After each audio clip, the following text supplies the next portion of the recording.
High profile व्यक्तिहरू कानुनभन्दा माथि छन् भन्ने आम मनोविज्ञान बनिरहेको थियो र आम जनसमुदायलाई म यही रोस्टमबाट विश्वास दिलाउन चाहन्छु, यो शुद्धिकरण यतिमा रोकिने छैन, यो निरन्तर अगाडि बढ्नेछ। हिजोबाट प्रधानमन्त्री निवास नै निल्न खोज्ने ललिता निवास काण्डका अभियुक्तहरू पक्राउ पर्न थालेका छन्। मिटर ब्याजी र सहकारीका ठगहरूमाथि कारबाही सुरु भइसकेको छ। वर्षौंदेखि विकृतिको डुङ्गुर सफा गर्ने सुशासनको यो लडाईँमा मलाई सदन र जनताको अझ धेरै समर्थनको आवश्यकता रहेको मैले महसुस गरेको छु र यो लडाईँमा मलाई सदनको पनि र आम जनताको पनि अझ ठुलो हौसला र सहयोग प्राप्त हुने विश्वास पनि म व्यक्त गर्न चाहन्छु। म संकल्प गर्दछु कि कुनै पनि मूल्यमा विकृतिका विरुद्धको यो लडाईँ अगाडि बढाइनेछ। लोकतन्त्रसँग आफ्ना विकृति सच्याउने सामर्थ्य पनि रहन्छ र सरकार त्यो दिशामा दृढतापूर्वक अगाडि बढेको छ र बढिरहनेछ। म यो विश्वास दिलाउन चाहन्छु। यो अवसरको सदुपयोग गर्दै म विशेष रूपले अपिल गर्न चाहन्छु, केही हुँदैन, अवस्था बदलिनेवाला छैन भन्ने हीन भावनाबाट माथि नउठेसम्म यो देशले आफै माथिको विश्वास फर्काउन सक्दैन। यति उज्यालो भविष्यको यति नजिक, देशको यति उज्यालो भविष्यको यति धेरै नजिक हामी यसअघि कहिले पनि थिएनौँ।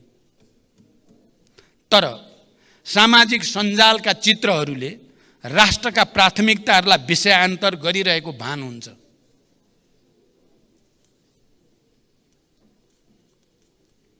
तर सामाजिक सञ्जालका चित्रहरूले राष्ट्रका प्राथमिकतालाई विषयान्तर गरिरहेको भान हुन्छ। हामीले गम्भीर भएर सोच्ने बेला आएको छ। कतै हामी बीच विषय विज्ञता भन्दा, ज्ञान र विवेक भन्दा निन्दाबाजी र आवेगता हाबी हुँदै गएको छैन। जनताका वास्तविक मुद्दाहरू हराउँदै गएर सतही सस्ता बाजारू विषयले महत्त्व पाएर जनतामा निराशा र असन्तुष्टि फैलाउने काम त हामीले गरिरहेका छैनौँ। कतै हाम्रै व्यवहारले राजनीतिको चरित्र र चेहरा त कमजोर बनिरहेको छैन।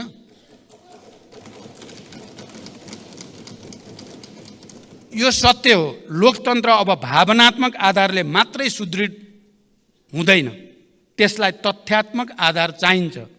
मतदाताको रूपमा देशमा एउटा नयाँ पुस्ता तयार भइसकेको छ, जसले त्यस्तो पुस्ता जसले युद्धको विभीषिका देख्नु परेन। विद्यालयमा पुग्न 3-4 घण्टा पैदल हिँड्नु परेन। त्यो पुस्ताले यो देशमा कुनै दिन इन्टरनेट टेलिफोन काटेर एयरपोर्ट र सडकसम्म बन्द गरेर देशमा चलाइएको शाही शासन देखेन।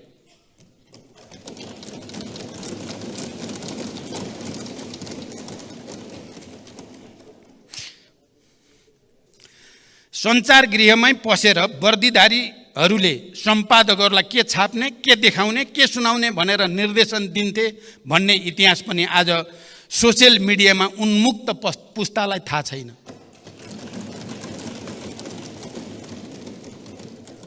आज त्यो पुस्तालाई हिजो देशमा दुधकै नदी बहन्थ्यो झैँ भन्ने भाष्य खडा गरेर लोकतन्त्रबाट दिग्भ्रमित पार्ने अधिकार हामी कसैलाई पनि छैन। 20 वर्ष अघि र आजको जनताको जीवनस्तरमा आएको परिवर्तनलाई बिर्साउन खोजिँदैछ।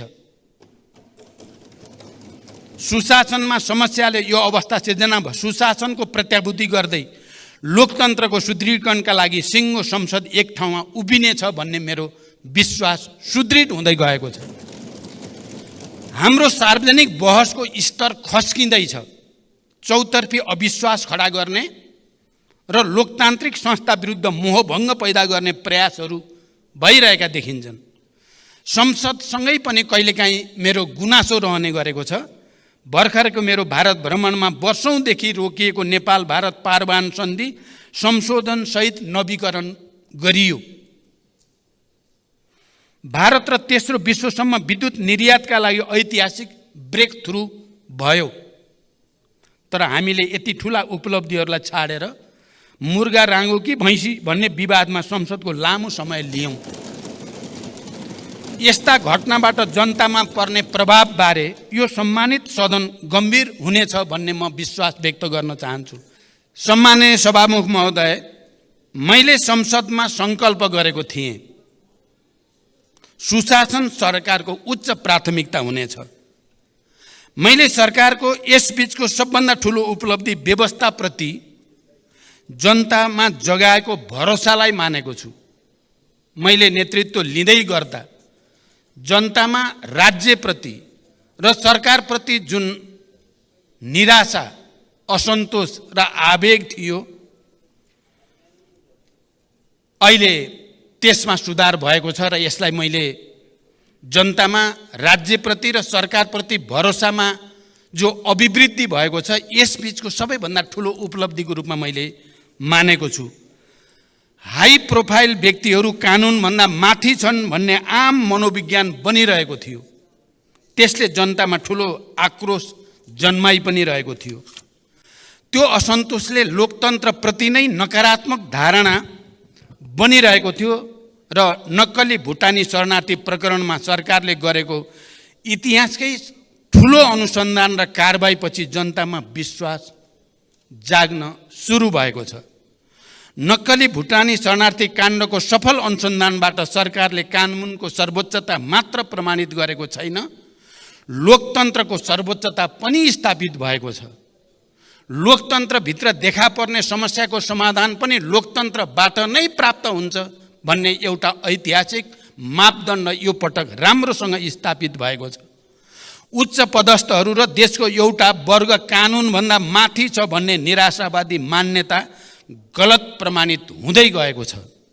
यो काण्डको सफल अनुसन्धानसँगै अब लोकतन्त्रको सर्भिसिङ र शुद्धिकरण पनि सुरु भएको छ। संसद र आम जनसमुदायलाई म यही रोस्टमबाट विश्वास दिलाउन चाहन्छु, यो शुद्धिकरण यतिमा रोकिने छैन, यो निरन्तर अगाडि बढ्नेछ। हिजोबाट प्रधानमन्त्री निवास नै निल्न खोज्ने ललिता निवास काण्डका अभियुक्तहरू पक्राउ पर्न थालेका छन्।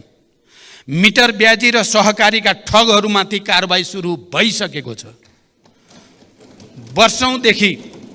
वर्षौंदेखि विकृतिको डुङ्गुर सफा गर्ने सुशासनको यो लडाईँमा मलाई सदन र जनताको अझ धेरै समर्थनको आवश्यकता रहेको मैले महसुस गरेको छु र यो लडाईँमा मलाई सदनको पनि र आम जनताको पनि अझ ठुलो हौसला र सहयोग प्राप्त हुने विश्वास पनि म व्यक्त गर्न चाहन्छु।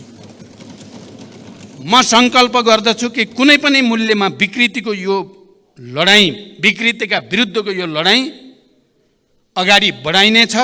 लोकतन्त्रसँग आफ्ना विकृति सच्याउने सामर्थ्य पनि रहन्छ र सरकार त्यो दिशामा दृढतापूर्वक अगाडि बढेको छ र बढिरहनेछ, म यो विश्वास दिलाउन चाहन्छु। सम्माननीय सभामुख महोदय, पछिल्ला निकै वर्षदेखि किसानले कहिल्यै समयमा मल पाएनन्। मलको हाहाकार हरेक वर्ष समाचारका स्थायी शीर्षक बन्दै आए, तर परिस्थिति भने खासै बदलिएन। मैले विश्वासको मत लिँदै गर्दा सम्मानित सदनमा प्रतिबद्धता जनाएको थिएँ, अब त्यस्तो हाहाकार हुन दिइने छैन।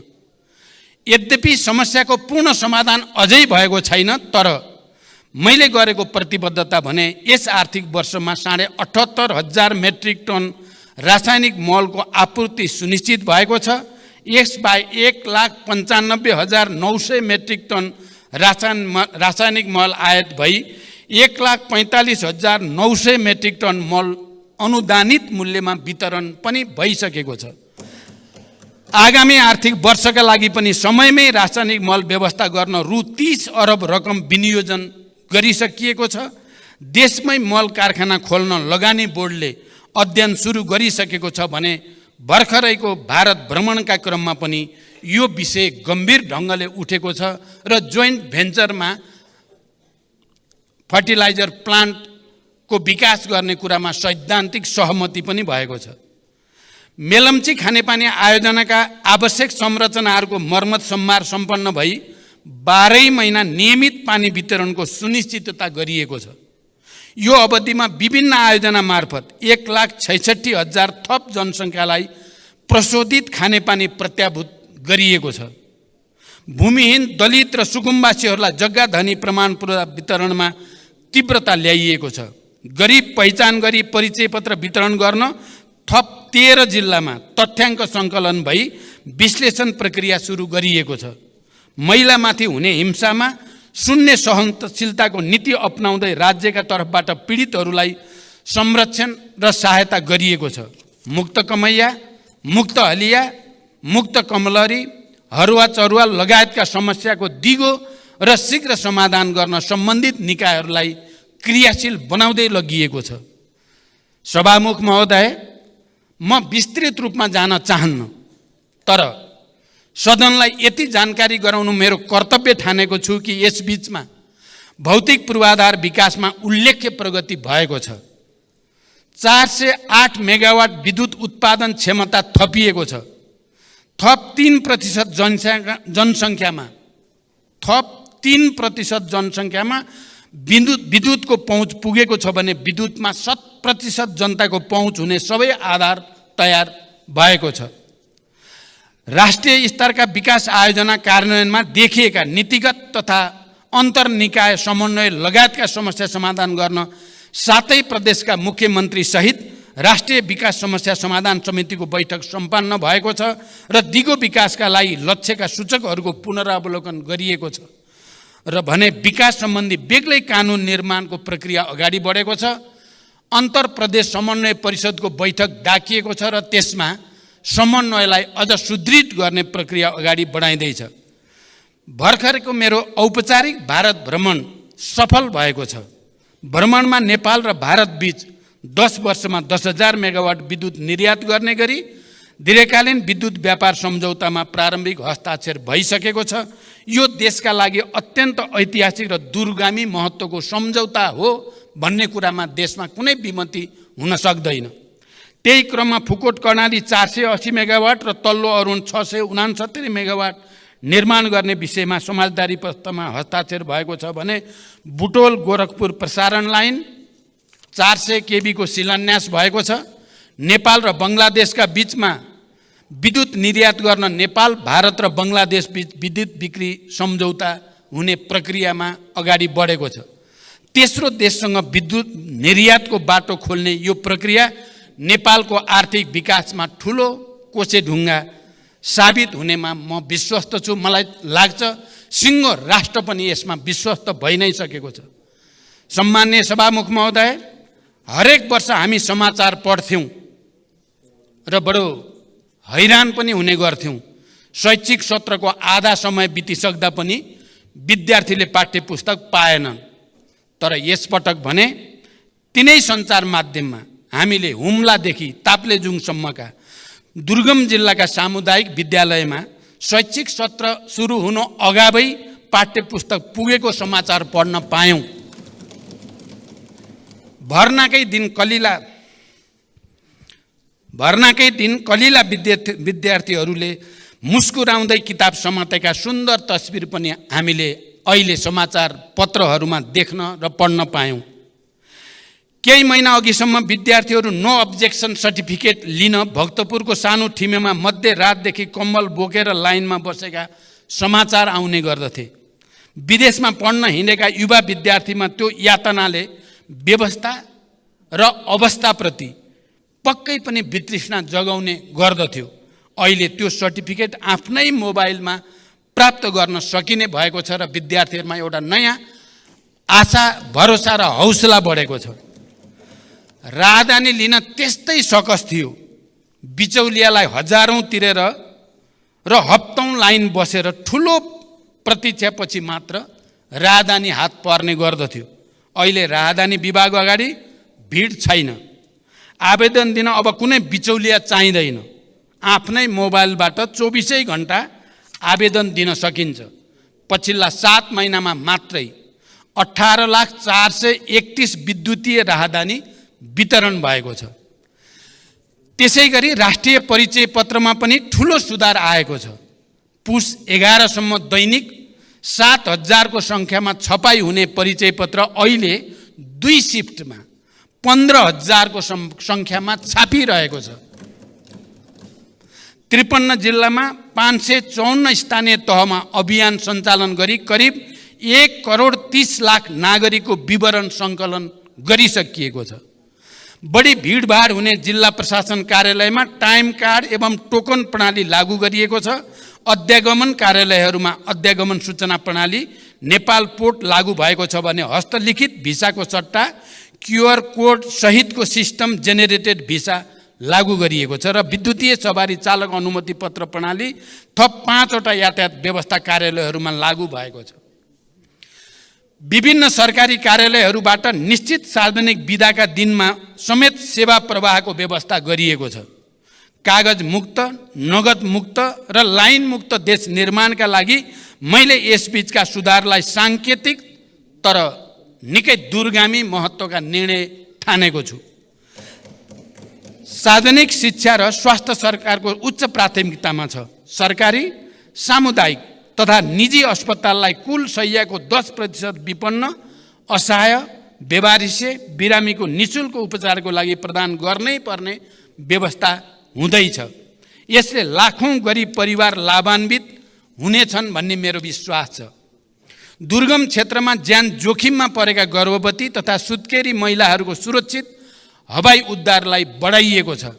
कैलालीको गेटामा शहीद दशरथचन्द्र स्वास्थ्य विज्ञान विश्वविद्यालय खोल्ने निर्णय भइसकेको छ। लुम्बिनी प्रदेशमा नेपाल विज्ञान तथा प्रविधि प्रज्ञा प्रतिष्ठानको विशिष्टीकृत अनुसन्धान केन्द्र बन्दैछ। भरतपुर अस्पताल र भेरी अस्पताललाई चिकित्सा विज्ञान राष्ट्रिय प्रतिष्ठानको आङ्गिक अस्पतालको रूपमा सञ्चालन गर्ने निर्णय कार्यान्वयनमा गइ नै सकेको छ। तिलगङ्गा अस्पताललाई मानित विश्वविद्यालय बनाउने निर्णय भइसकेको छ र सरकारी अस्पतालहरूको स्तरोन्नतिसँगै नयाँ मेडिकल कलेजहरू थपिँदै गएका छन्।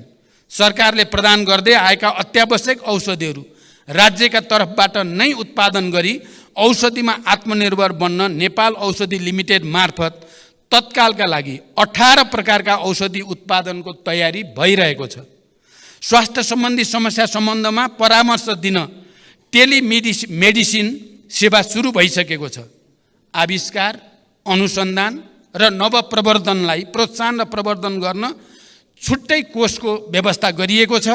रैथाने शिल्पकला तथा संस्कृति तथा पशुपति हिन्दू विश्वविद्यालय स्थापना तयारीका लागि प्रक्रिया पनि अगाडि बढ्दैछ।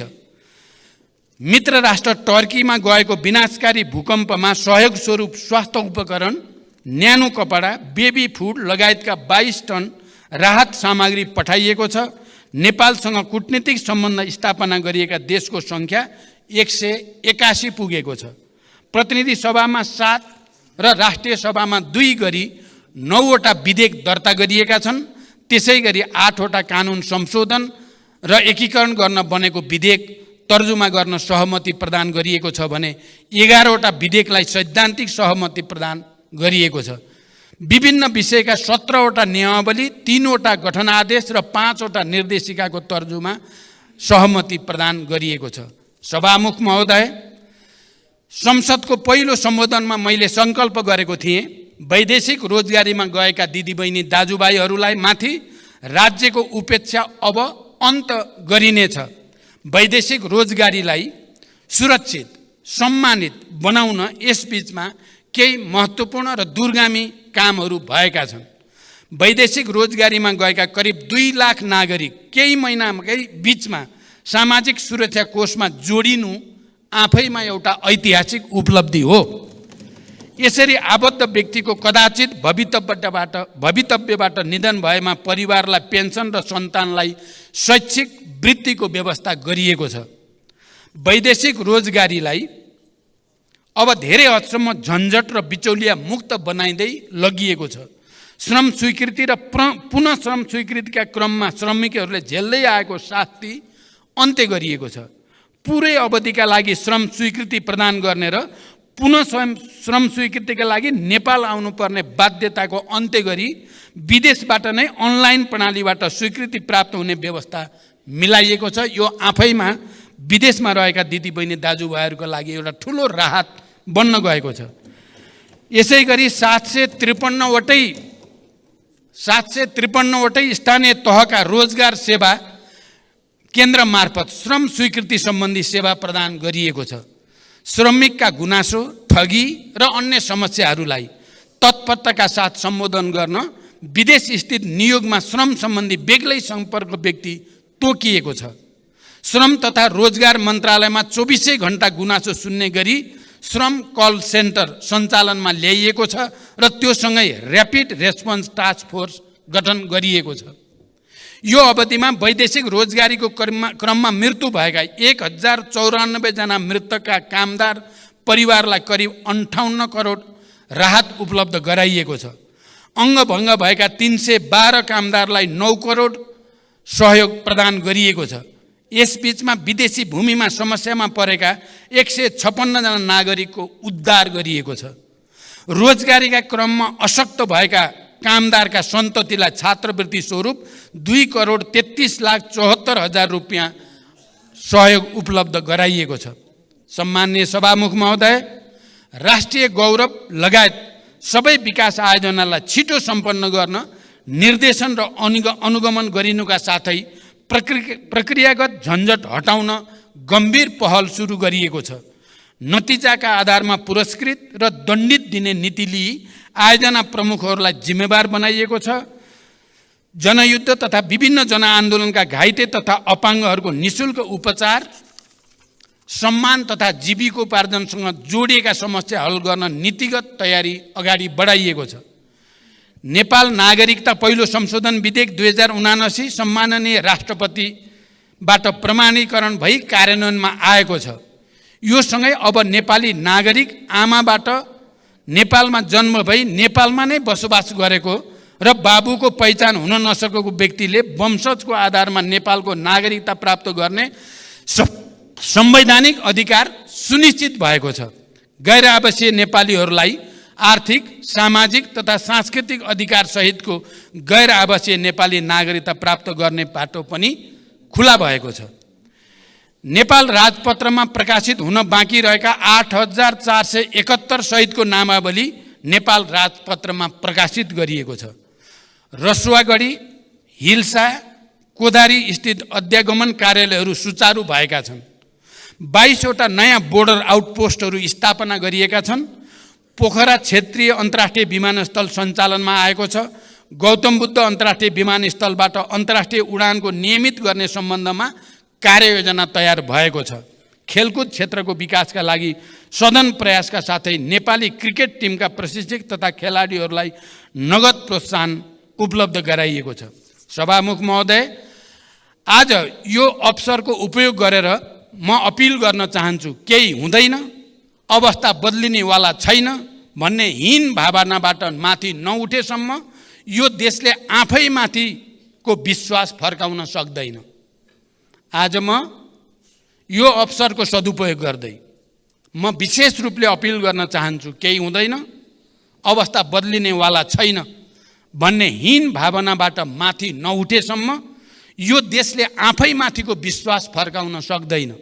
म दोस्रो पटक प्रधानमन्त्री हुँदा देशमा 18 घण्टासम्म लामो लोड सेडिङ थियो भन्ने कुरा हामी कसैले बिर्सेका छैनौँ। केही महिनामै हामीले लोड सेडिङ मुक्त उज्यालो नेपाल बनायौँ र आज केही वर्षमै भारत र बङ्गलादेशलाई समेत बिजुली बेच्ने ठाउँमा हामी आइपुगेका छौँ।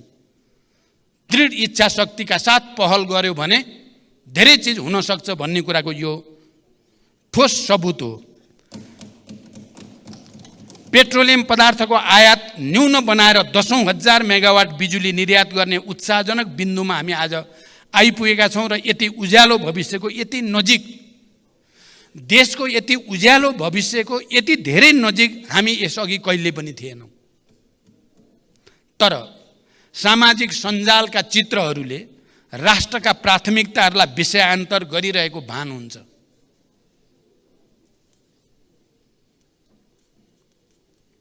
तर सामाजिक सञ्जालका चित्रहरूले राष्ट्रका प्राथमिकतालाई विषयान्तर गरिरहेको भान हुन्छ। हामीले गम्भीर भएर सोच्ने बेला आएको छ। कतै हामी बीच विषय विज्ञता भन्दा, ज्ञान र विवेक भन्दा निन्दाबाजी र आवेगता हाबी हुँदै गएको छैन। जनताका वास्तविक मुद्दाहरू हराउँदै गएर सतही सस्ता बाजारु विषयले महत्त्व पाएर जनतामा निराशा र असन्तुष्टि फैलाउने काम त हामीले गरिरहेका छैनौँ। कतै हाम्रै व्यवहारले राजनीतिको चरित्र र चेहरा त कमजोर बनिरहेको छैन।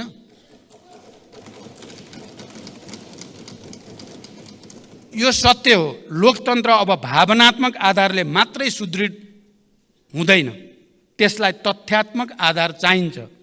मतदाताको रूपमा देशमा एउटा नयाँ पुस्ता तयार भइसकेको छ, जसले त्यस्तो पुस्ता जसले युद्धको विभीषिका देख्नु परेन।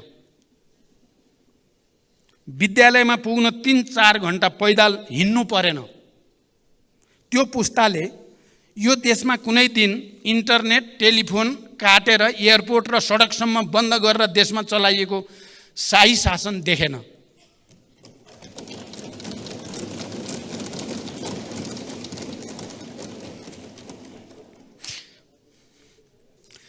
सञ्चार गृहमै पसेर वर्दीधारीहरूले सम्पादकहरूलाई के छाप्ने, के देखाउने, के सुनाउने भनेर निर्देशन दिन्थे भन्ने इतिहास पनि आज सोसियल मिडियामा उन्मुक्त पुस्तालाई थाहा छैन।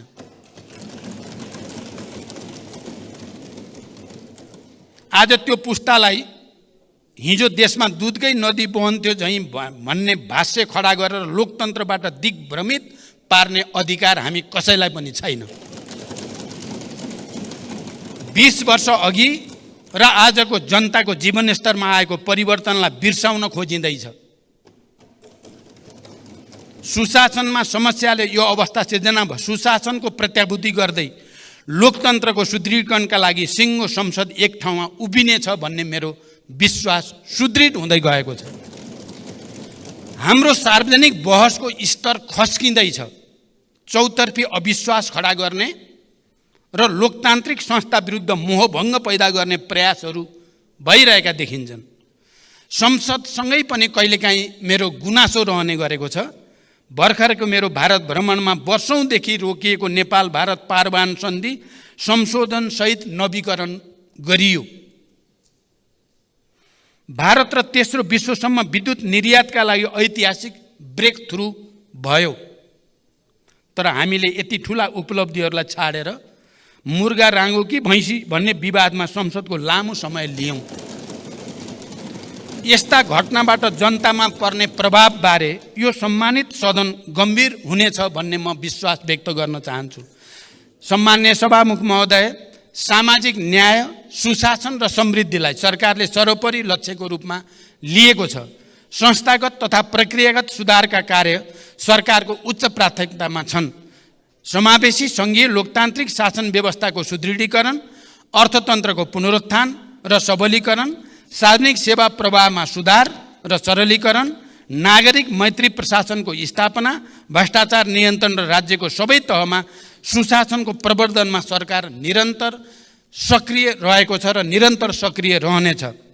विकास निर्माणमा तीव्रता, शान्ति प्रक्रियाको तार्किक निरूपण, सामाजिक न्यायको प्रत्याभूति, स्वतन्त्र र सन्तुलित परराष्ट्र नीतिको अवलम्बनबाट राष्ट्रिय हितको अधिकतम रक्षाको लागि सरकारको प्रतिबद्धता म फेरि यो सम्मानित सदन समक्ष दोहोऱ्याउन चाहन्छु। सरकारलाई निरन्तर साथ र सहयोगका लागि आम जनसमुदाय, प्रशासन यन्त्र, संसद, गठबन्धनका सहयात्री, सञ्चार जगत, मित्र राष्ट्रहरू, सबै राजनीतिक दलहरूप्रति म आभार प्रकट गर्दै भविष्यमा पनि यसको निरन्तरताको अपेक्षा गर्दछु।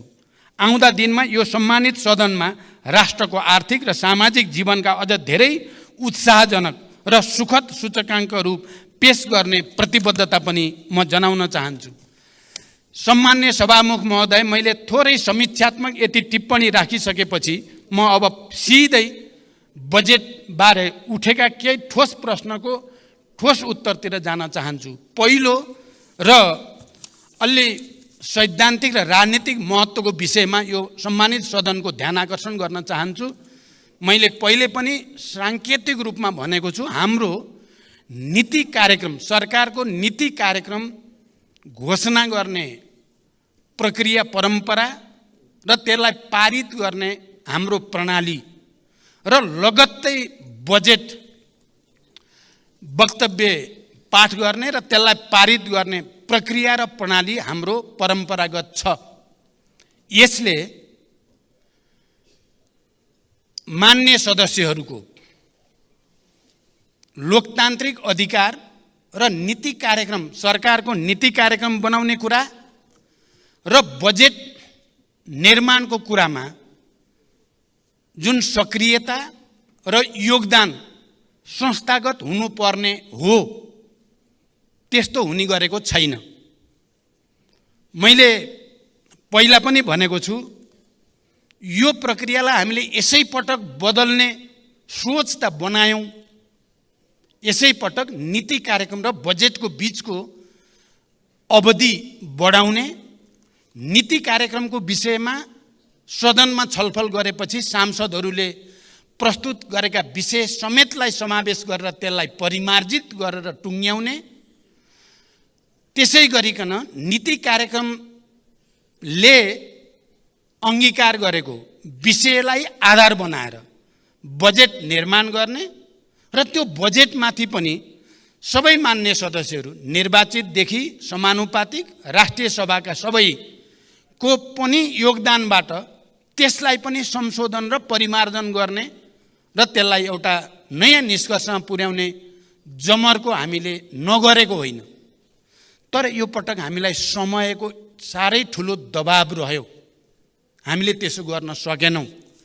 म त्यसकारण नीति कार्यक्रम र बजेटका सन्दर्भमा यो सम्मानित सदन समक्ष र सबै राजनीतिक दल र नेताहरूलाई, राष्ट्रिय सभाका मान्य सदस्यहरूलाई पनि र सम्पूर्ण बुद्धिजीवी नागरिक समाज र आम जनतासँग पनि म एउटा अपिल गर्न चाहन्छु। बजेट निर्माण प्रणालीमा सुधारका सम्बन्धमा सम्मानित यस सदनमा मान्य सदस्यहरूबाट जिम्मेवारीपूर्वक सुझावहरू प्रस्तुत त भएका छन्। बजेट निर्माण प्रणालीमा सुधार ल्याउनकै लागि आर्थिक वर्ष 2080-81 को बजेट वक्तव्यको बुँदा नम्बर 29 मा आगामी वर्षदेखि मन्त्रालयगत बजेट सीमा निर्धारण भए पश्चात फागुन मसान्तभित्र विनियोजन विधेयकका सिद्धान्त र प्राथमिकता सङ्घीय संसदमा पेश गर्ने व्यवस्था मिलाइनेछ। यसबाट विनियोजन विधेयकका सिद्धान्त र प्राथमिकता उप पर्याप्त छलफल गरी मान्य सदस्यहरूबाट प्राप्त मार्गदर्शन र सुझावका आधारमा यथार्थपरक बजेट तर्जुमा गर्न सघाउ पुग्ने विश्वास लिएको छ भन्ने विषय प्रस्तुत गरेको छु। बजेट निर्माणमा सांसदको कुनै पनि भूमिका नभएको आजसम्मको बजेट निर्माण गर्ने प्रणालीलाई परिवर्तन गर्दै आगामी वर्षदेखि बजेट निर्माण गर्ने कार्यमा प्रतिनिधि सभाका प्रत्यक्ष निर्वाचित सांसदको संयोजकत्वमा सम्बन्धित क्षेत्रका अन्य सांसदहरू समानुपातिक समेत राष्ट्रिय सभाका पनि सांसदहरू समेतको सल्लाह अनुसार बजेट निर्माण गर्ने परिपाटी सुरु गर्ने सम्बन्धमा सम्मानित सदनमा प्रतिबद्धता व्यक्त गर्दछु र यसमा सबैको सहयोगको निम्ति म हार्दिक अपिल र अनुरोध पनि गर्न चाहन्छु। यसले हाम्रो असफल भइसकेको विकास प्रक्रियालाई, नीति कार्यक्रम र बजेट निर्माण प्रक्रियालाई सुधार गर्नेछ र त्यसले देशलाई नयाँ गति दिनेछ भन्ने म विश्वास पनि व्यक्त गर्न चाहन्छु। संविधानमा व्यवस्था भएका मौलिक हकको संरक्षण र कार्यान्वयन गर्नु राज्यको प्रमुख दायित्व हो। नागरिकले प्रत्यक्ष महसुस गर्ने गरी संविधानमा उल्लेखित मौलिक हकको कार्यान्वयन गर्न सरकार सदैव अग्रसर छ। यसका लागि आवश्यक कानुनहरूको तर्जुमा गरिनु